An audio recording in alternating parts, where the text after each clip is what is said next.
इस कार्यक्रम के पुण्यार्जक हैं श्री सुरेश कुमार छाबड़ा, श्रीमती रंजू देवी छाबड़ा, श्री अमित कुमार छाबड़ा, श्री सुमित कुमार छाबड़ा, कोमल छाबड़ा एवं शौर्य छाबड़ा, वेदांत छाबड़ा, दीमापुर, नागालैंड। ग्रंथराज भावना द्वादशित गामे जो कि 32 श्लोक प्रमाण हैं। कल यहाँ पर बताया था कि 6 बातों को हमको ध्यान रखना है। ग्रंथ का मंगलाचरण, ग्रंथ का प्रमाण, ग्रंथ के कर्ता का नाम, ग्रंथ लिखने का हेतु, ग्रंथ लिखने का निमित्त, परिमाण, नाम, कर्ता। मंगल, निमित्त, हेतु, परिमाण, नाम और कर्ता, इन 6 बातों को हमने समझा था। आज आचार्यगण इस ग्रंथ को प्रारंभ करते हुए कह रहे हैं भावना। भावना शब्द का व्युत्पत्ति अर्थ करते हैं जो भाव कभी नहीं आए उन भावों का आना है भावना। रोज जो हम परिणाम करते हैं वो भावना के अंतर्गत नहीं आएंगे। रोज जो हमारे परिणाम होते हैं वो भावना के अंतर्गत नहीं आएंगे। भावना वो कहलाती है जो कभी ना भाई हो। ये देखो, ये लिखी हुई है 12 प्रकार की भावना। देखा आपने? कभी पढ़ते हो क्या? पढ़ते हो क्या? समझते हो क्या? किसे पढ़ते हो? क्या लिखा है? राजा राणा छत्रपति हाथिन के असवा, मरना सबको एक दिन अपनी अपनी बार। आपको थोड़ी ना मरना है, सबको मरना है। आपको मरना है क्या? आप तो अजर अमर हैं। किसको सुना रहे हो? हमको? तो दूसरे को? तो फिर भगवान के सामने पढ़ के किसको सुनाते हो? भगवान को। कि देखो हम 12 भावना पढ़ रहे हैं, आप सुन लो भगवान। हम 12 भावना पढ़ रहे हैं आपके सामने जोर जोर से, आप सुनो कि राजा राणा छत्रपति, चाहे राजा हुए चाहे राणा हुए, चाहे यहाँ तक कि चक्रवर्ती, छत्रों के जिनके ऊपर छत्र लगाए जाते हैं ऐसे छत्रपति भी हुए। हाथियों पर जो सवारी करते थे ऐसे लोग भी क्यों ना हुए हों। मरना सबको एक दिन, सबको मरना है अपनी अपनी बार। सुन लो भगवान, आप सुन लो। किसको सुनाते हैं? अपने आप को पक्का? स्वयं को सुनाते हैं या पड़ोसी को? स्वयं को सुनाते हैं या पड़ोसी को? स्वयं को सुनाए होते तो आज यहाँ पे बैठे नहीं होते। स्वयं को सुनाए होते तभी इतनी गृद्धता से व्यापार भी नहीं कर रहे होते। स्वयं को सुनाए होते तो इतनी गृद्धता से परिग्रह का संचय नहीं कर रहे होते, इतनी आसक्ति से परिग्रह का संचय नहीं कर रहे होते। स्वयं को सुनाया होता तो हर फंक्शन में आपको कपड़े चाहिए, हर कार्यक्रम में आपको कपड़े चाहिए। 100 जोड़ी रखे होंगे तब भी और चाहिए, तब भी और चाहिए। क्या कह रहे हैं? अपनी अपनी बार सब चले जाएंगे, फिर ये जोड़ के किसके लिए रख रहे हैं? कितना एक व्यापार है उससे संतोष नहीं होता, हमें एक व्यापार और खोलना है। मौका ढूंढता रहता है कब दूसरे व्यापार का मौका मिले, कोई चांस मिल जाए, कोई मौका मिल जाए, कोई आके कह दे एक काम करो आप हमारे व्यापार में पार्टनरशिप हो जा। खुद अपने व्यापार कर रहे थे शांति से, तब पैसा आ रहा, तब भी नहीं।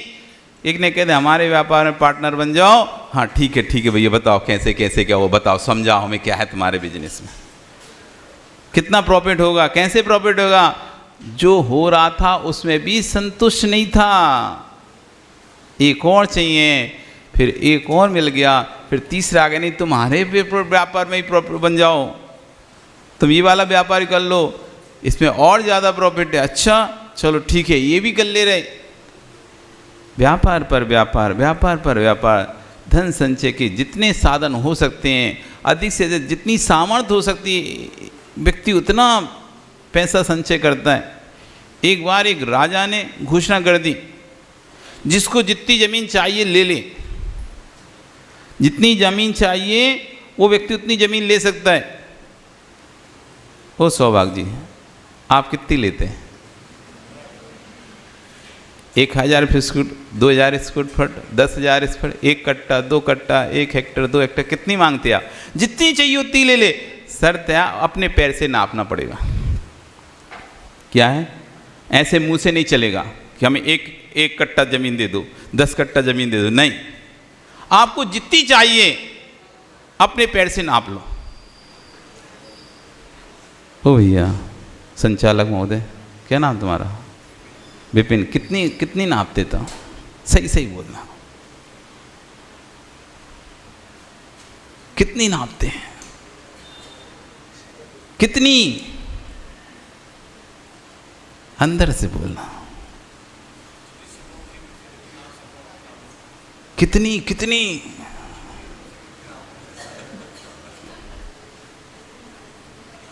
कितनी पे तुम बना पाओगे? कितनी पे रह पाओगे? एक शर्त साथ में ये भी थी, आपको जितनी भी भूमि चाहिए आप उतनी भूमि ले लो, लेकिन जहाँ से शुरू करेंगे वहाँ रिटर्न भी आपको आना पड़ेगा। वहाँ रिटर्न भी आपको सूर्य अस्त होने से पहले पहले, अंधेरा होने से पहले, दिन में जितनी भूमि नापना है नाप लो, लेकिन सूर्य अस्त होने के साथ साथ आपको उस पॉइंट पर वापस भी आना पड़ेगा। एक व्यक्ति, अब पता नहीं यहाँ का था कि बाहर का था, चला नापने के लिए, सब लोग को देख रहा है, सब 1 कदम 2 कदम ऐसे गिन गिन कर नापते चल रहे हैं। वो सोचते हैं सब पागल, ऐसे धीरे धीरे चलेंगे तो कितनी सी भूमि आएगी। मैं तो दौड़ता हूँ, मैं तो दौड़ता हूँ और दौड़कर सबसे ज़्यादा भूमि लेता हूँ, जिससे मैं इस गांव का सबसे बड़ा आदमी कहलाऊंगा, इस गांव का सबसे धनपति व्यक्ति कहलाऊंगा, इस गांव का सबसे बड़ा भूपति कहलाऊंगा, कि जिसके पास सबसे ज़्यादा जमीन, सबसे ज़्यादा अमीर। दौड़ता है, भागता है, वो बेहताशा भागता है। बेहता समझते ना? पूरी स्पीड से, जितनी शरीर में ताकत होती है उसको कहते हैं पूरी शक्ति के साथ वो दौड़ लगाता है, और सारे जो लोग, जितने भी लोग भूमि नाप रहे थे, सबको पीछे छोड़ते हुए चला जाता है, और इतनी आगे चला जाता है, इतनी आगे चला जाता है, दूर दूर तक कोई भी व्यक्ति उसको दिखाई नहीं देता। पीछे आने वाला बड़ा खुश होता है कि मैं, आप देखो कितनी भूमि का मालिक हो चुका हूं। भागते भागते उसे 12 बज गए, सूरज सर पर चढ़ गया। अब सोचता है अब वापस चलना चाहिए। इतनी भूमि नाप ली, इतनी भूमि नाप ली, अब यहाँ पर अपना झंडा लगाकर, अपना चिन्ह लगाकर मुझे वापस लौटना चाहिए, जिससे राजा को बचा सकूं कि मेरी इतनी भूमि मेरी है। जैसे ही वो चिन्ह लगा रहा था, तभी सामने उसे एक दीवार दिखाई देती है, बागड़ दिखाई देती है। अरे इस बागड़ तक और चलते हैं, फिर चिन्ह लगाने की जरूरत नहीं पड़ेगी। यहाँ तक कह देंगे वो जो निशान बागड़ बनी हुई है, जो आड़ है, जो दीवार है, वहाँ तक मेरा। थोड़ा सा दौड़ना पड़ेगा, 1 किलोमीटर और दौड़ लेता हूँ, इतना दौड़ा है, एक और दौड़ लेता हूँ, फिर तो लौटना ही है मुझे वापस। और वह और दौड़ता है, और 1 किलोमीटर जैसे ही दौड़ता है उस स्थान पर आ जाता है जिस स्थान पर वो बाउंड्री वॉल बनी हुई थी। जैसे ही बाउंड्री वॉल को वो अपना झंडा गाड़ना चाहता है, तभी उसे एक तालाब दिखाई देता है, सुंदर कमलों से भरा तालाब, मनोहरम बगीचा। सोचता है इतना मनोहर बगीचा, इतर फलदार वृक्षों से लगा हुआ बगीचा, ये और मिल जाए तो कितना अच्छा होगा। इतनी सी तो बात है, इस तालाब को यदि मैं नाप कर उस साइड अपना झंडा गाड़ता हूँ, ये इतना मनोहर बगीचा भी मेरे हक में हो जाएगा। थोड़ी सी तो और बात है, 1 किलोमीटर और ही तो दौड़ना है। और 1 किलोमीटर और दौड़ने की कोशिश करता है। शरीर तो पूरी तरह से थक चुका था, पूरी तरह से थक चुका था, फिर भी जैसे तैसे करके वो 1 किलोमीटर जाकर अपना झंडा गाड़ देता है। अब सोचता है अब ठीक है, ये बगीचा, ये उपवन अब सब मेरा हो गया है, अब मैं लौटता हूँ। अब लौटने की जैसे ही सोचता है, लेकिन शरीर की पूरी ताकत खत्म हो चुकी होती है। इतना भागने के बाद भूखा प्यासा भागता भागता शरीर पूरी तरह से थक जाता है। अब वो थोड़ी दूर चलता है, उसके पैर काम करना बंद कर देते हैं। वो जैसे जैसे रगड़ रगड़ कर और थोड़ी दूर तक चलता है, लेकिन उसका शरीर पूरी तरह से जवाब देना प्रारंभ कर देता है। वह आधी दूरी भी नहीं पहुंच पाता और उसके प्राणांत हो जाते हैं। उसे कितनी भूमि मिलेगी सौभाग्य जी? वो जो अपने आप को होशियार समझ रहा था, क्या वो होशियार था? जो अपने आप को ज्ञानी समझ रहा था कि देखो मैंने इतनी भूमि ले ली और अब मैं तो इतना मालिक हो चुका हूँ, अब निश्चिंत हूँ, अब 10 पीढ़ी भी आएंगी तो टेंशन नहीं है, मैं भी आराम से बैठ के खाऊंगा और मेरे आने वाली पीढ़ी भी आराम से बैठ के खाएगी। उसने अच्छा सोचा था कि बुरा सोचा था? है? फिर अब तो मर गया, ना स्वयं खा पाया ना पीढ़ियां खा पाई। ज्ञानी था क्या? अच्छा किया उसने। विवेकी था क्या? नहीं था। सही बोलो, विवेकी था क्या? नहीं था विवेकी। आप क्या कर रहे हो? आप भी तो ऐसे ही कर रहे हो। अभी तो 25 साल की उम्र है, अभी तो 33 साल की उम्र है मेरी, अभी और कमाता हूँ, अभी तो 40 साल की उम्र है मेरी, अभी और कमाता हूँ, अभी तो 50 साल का ही हुआ हूँ, अभी और कमाता हूँ। अब ठीक है, 50 के बाद जैसे ही बंद करने, एक बगीचा दिख गया, अरे पोता पोती को और देख ले रहा, उनकी शादी और देख ले रहा, बस ये बगीचे के बाद फिर मैं संन्यास ले लूँगा, फिर मैं लौट जाऊँगा वापस, अपना कल्याण करूँगा। उस बगीचा उपवन के लिए तुम आगे बढ़े, जब तक तुम्हारी उम्र हो गई 60 साल, अब लौट रहे हो, शरीर ने जवाब दे दिया है, अंग अंग खराब हो चुका है। ओ हनुमान जी, बीमारियां हैं कि नहीं है शरीर में? सुन रहे हनुमान जी? शरीर में बीमारियां हैं कि नहीं आपके? कितने स्वस्थ है पूरा तरीके से कि कोई बीमारी लगी हुई है? बहुत बीमारी लग जाती है बुढ़ापे में। ये बुढ़ापे की अवस्था अर्ध मृतक सम बूढ़ापना।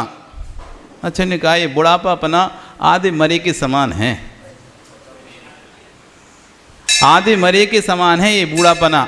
ना चल सकते, ना उठ सकते, ना बैठ सकते। जहाँ 1 मिनट में पहुँच जाते थे, आज वहाँ हनुमान जी आपको जाने में 10 मिनट लगते हैं। अब वो भी नहीं होता महाराज, वे 10 मिनट भी दूसरे के सहारे से पहुंच पाते हैं। अर्ध में तक संबूढ़ापना। अब यहाँ से तुम कैसे लौटोगे? शरीर काम ही नहीं कर रहा, अब तो मरण ही है, हाथ में कुछ भी नहीं है। काल छेपो न कर्तव्यम आयु क्षीणे दिने दिने यमस्य करुणा नास्ति तुरता धर्मा गति। आश्चर्य कह रहे हैं, काल छेपो न कर्तव्यम, काल प्रतिक्षण नष्ट होते जा रहा है, हर समय काल निकलता जा रहा है और कर्तव्य पूर्ण किसी के हो नहीं रहे। किसी की जिम्मेदारी पूर्ण हो गई क्या? आप जिम्मेदारी से पूर्ण रूप से मुक्त हो चुके हैं क्या? कोई भी इतनी उम्र के बाद भी कैलाश जी क्या पूरी जिम्मेदारी से मुक्त हो गए? अभी कोई ना कोई जिम्मेदारी तो आपके ऊपर है कि नहीं है? आप मानते हो तभी तो होगी, नहीं मानते तो कहाँ से होगी। लेकिन आप आज भी मानते हो ना मेरे ऊपर जिम्मेदारी है। इतना समय निकल गया, आप सोचते थे मैं एक उम्र बाद सबसे निवृत्त होकर अपना कल्याण करूंगा, एक समय बाद मैं अपना कल्याण करूंगा, लेकिन वो समय ही नहीं आ पा रहा। एक जिम्मेदारी पूर्ण करता हूं, दूसरी जिम्मेदारी सामने खड़ी और ऐसी खड़ी हो जाती है, मुझे लगता है कि मैं कैसे इससे बचूं। बच ही नहीं सकता मैं, करना ही पड़ेगा मुझे। सोच रहा था बेटे बड़े हो जाएंगे, मैं चला जाऊंगा, लेकिन क्या करूं, बेटे ऐसे बड़े हुए, उन्हें जिम्मेदारी का कोई भान ही नहीं है।